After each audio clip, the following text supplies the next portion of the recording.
Magandang araw po sa inyo lahat. Purihin ang Panginoong Diyos na tunay at totoo sa mga sandaling ito. Nais ko pong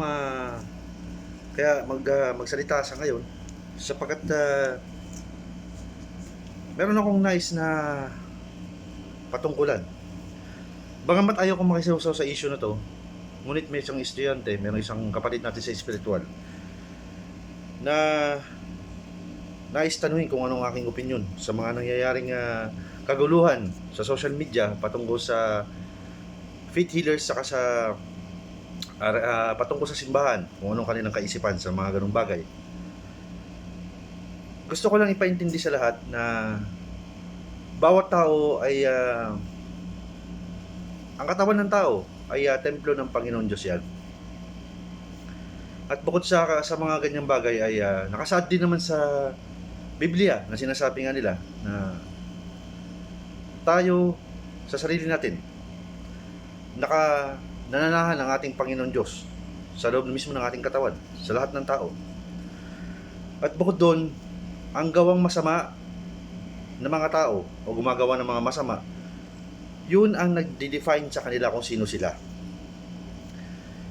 Yung message na ibinigay sa atin ng merong isang brother kasi na dati daw siyang faith healer. Ngayon, hiningi nila yung opinion ng mga estudyante sa akin kung ano yung aking opinion sa ganung bagay. Para sa akin kasi, lahat naman ng tao ay may tinatawag nilang kakayahan sa sarili kung paano linangin na manggamot o gamutin ang ating sarili.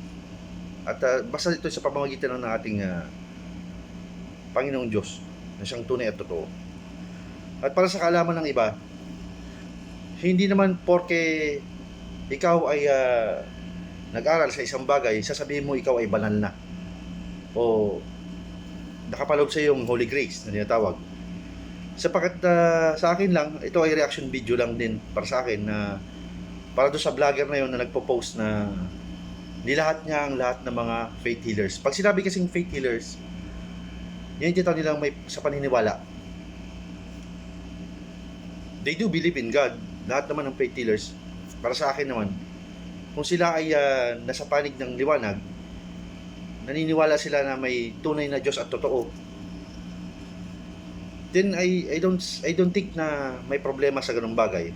Ngunit para sa akin lang, lagi rin natin tatandaan na nakasaad din sa Biblia sa Revelation 7 verse 3. Makikita nyo doon na yung tinatawag nilang light workers, merong tinatawag nilang 144,000 light workers na tinatakan sa bawat henerasyon. At pag dumating yung tinatawag nilang tribulation, nakasaad din yan. Alam din ng ibang mga katuroan sa nagtuturo din sa mga simbahan o kung ano man, yung tinatawag nilang light workers. Bakit kailangan itago yung mga ganung bagay? Para sa akin lang, kung ang isang tao ay direct attack sa iba na nagbibigay ng kanilang saloobin na parang yun in general form na, para sa akin ay naliligaw din tayo mga kapatid. Unang-una sa lahat, tayong lahat ay walang karapatang manghusga. Hindi lahat ng nakikita natin na hayag sa isang mga uri ng mga sulatin o kung ano man, yun na ang katotohanan. Sabi nga nila, may mga bagay na hindi natin alam, na alam ng iba. Sa 4 Johari's window, kasama yan. Merong mga bagay na alam natin, hindi naman alam ng iba. May mga bagay na alam natin at alam din ng iba. Ngunit may mga bagay na hindi natin alam at ang tanging Diyos Ama lang o ang Diyos, ang Panginoong Diyos lang ang nakakaalam, ang tunay na Diyos at totoo. At para sa akin lang, nakakalungkot lang isipin na sabi nga nila, bagamat yung mga taong naligaw ng landas sa spiritual, na sila ay nag-claim na sila ay nag-aral sa iba o sa anumang pamamaraan, tapos sila ay naging bahagi ng grupo o naman mga ganung bagay, yun na yung lahat in general form na yun, which is sa akin sariling opinion ay para sa akin kasi ang mga lahat ng bagay isisentro mo lang ang ating Panginoong Diyos na tunay at totoo. Doon ka lang kukonek, doon ka makikipag-usap, Doon mo isusuko ang sarili mo. Hindi ka maliligaw ng landas sa kahit anumang bagay. At kaya ako naninindigan sa lahat naman na yung pagbato ng mga mensahe para i-corrupt ang mind ng ibang tao rin, na pabulaanan yung mga bagay na naririto na nakikita natin, isa-isang kasalanan din. Sabi nga nila, gumawa ka ng mabuti sa kapwa mo. Hindi sa estado na kung ano ka, kung anong katayuan mo sa buhay, kung ano ka, kung sino ka. Hindi na mahalaga sa Panginoon kung sino ka. Kahit na mismo ang mga santo o santa na namuhay ng mga unang panahon, ayon din sa katuruan, ay sila ay naging makasalanan din. Ngunit sila nagbalik loob. At para sa kalaman nyo lang, lagi kong idinidiin yung bagay na yan, na lahat po ng tao, o hindi lahat, ay makakasaksi sa mga ganitong mga bagay.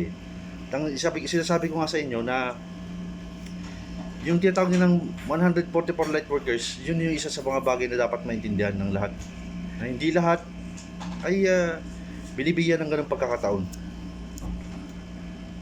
Sa akin lang yung sa tao na yun, nagme-message na yun, o nagbigay siya ng mensahe na ganun, para sa lahat, ay direct attack din yun sa iba.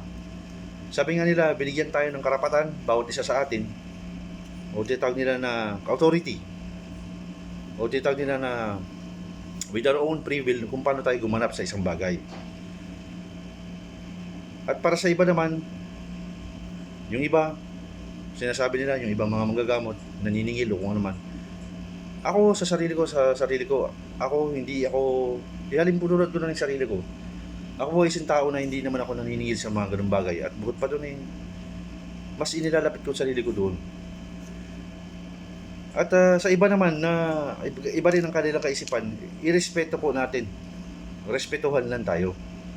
Hindi naman ito atake na i-generalize mo na lahat na lang ilalahat natin, kapatid. Kasi unang-una, sabi ko nga sa'yo, may mga tao na pinili, may mga tao na nag-aral. Nire-respeto natin yung bagay na yan. At sabi nga nila sa deliverance, alam ko rin naman yung mga deliverance na yan.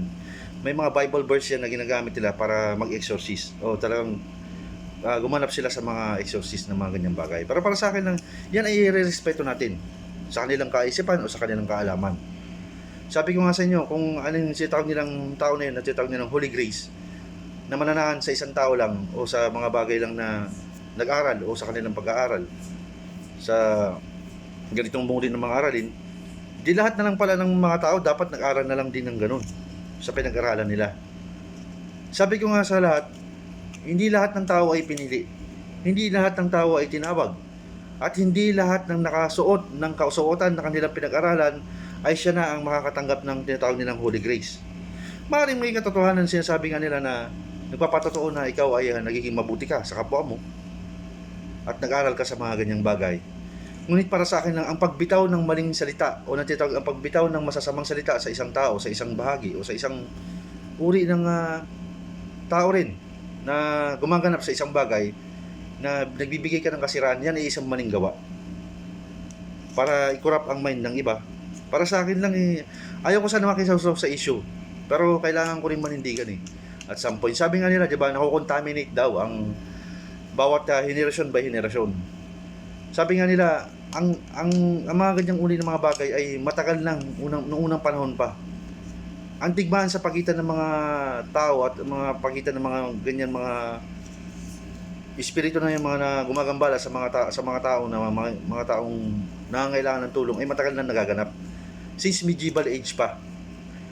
At matagal na nangyayari yan. At sabi ko nga, hindi naman sapat na ikaw ay nag-aral sa mga ganung bagay at book by book ka from the word itself.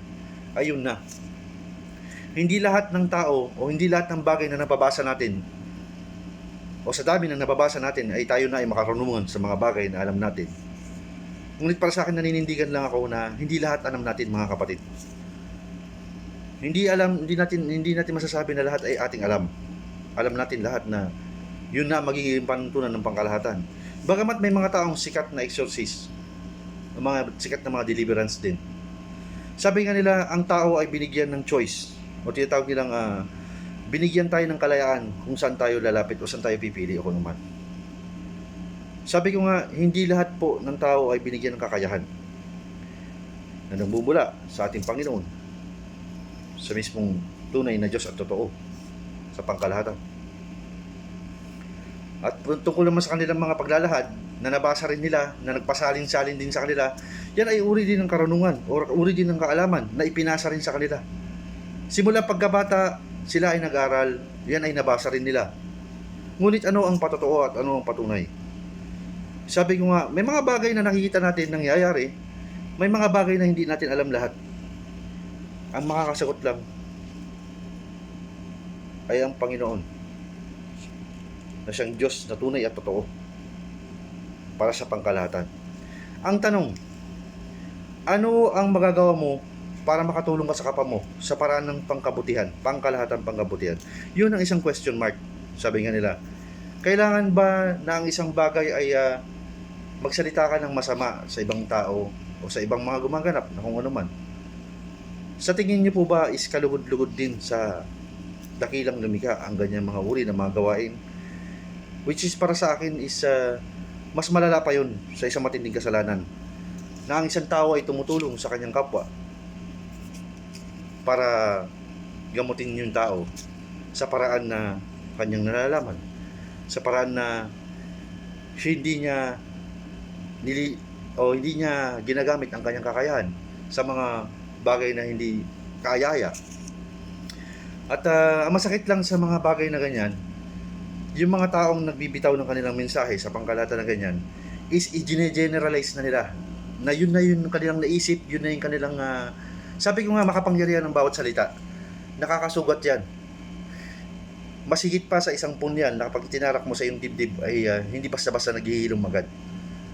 Ang punyal ay tinarak sa iyong balat, maghihilom, ngunit ang salita ay bumabaon yan at dinadala yan hanggang sa kamatayan ng isang tao.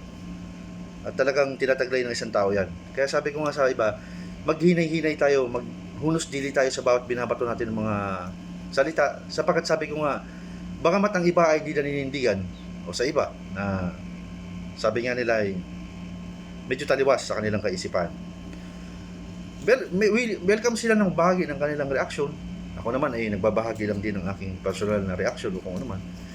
Ngunit huwag din natin kakalimutan na tayong lahat ay anak ng Diyos. At hindi naman sinasabi nila na itong mga tao lang ito ang nag-aaral, na sila lang ang na nakasuot ng ganito ay sila lang ang may authority sa mga ganung bagay. Sabi ko nga, kung iko-corrupt natin ang mind ng iba at para makahatak tayo ng ibang views sa ibang mga tao at ni-generalize natin, ito ay isang digmaan. Sabi nga, digmaan sa pagitan ng kaalaman. Ngunit para sa akin, ang sinong talo dito? Ang talo ay ang mga tao na kailangan ng tulong. At ang talo ay tayo rin. Sapagkat tayo mismo, ang kasamaan ng tao ay siya rin. Kung anong iniisip ng tao, yun din ang nagiging nagmamanifest para sa kanya. Nakakalungkot man isipin na, halimbawa, nakasuot ang isang tao ng kung ano man kanyang kasuotan, nire-respeto din natin ng iba. Ngunit yung lumalabas sa kanyang bibig ay marumi at yung lumalabas sa kanyang bibig ay masama din, na nagbibigay ng kasiraan sa ibang tao.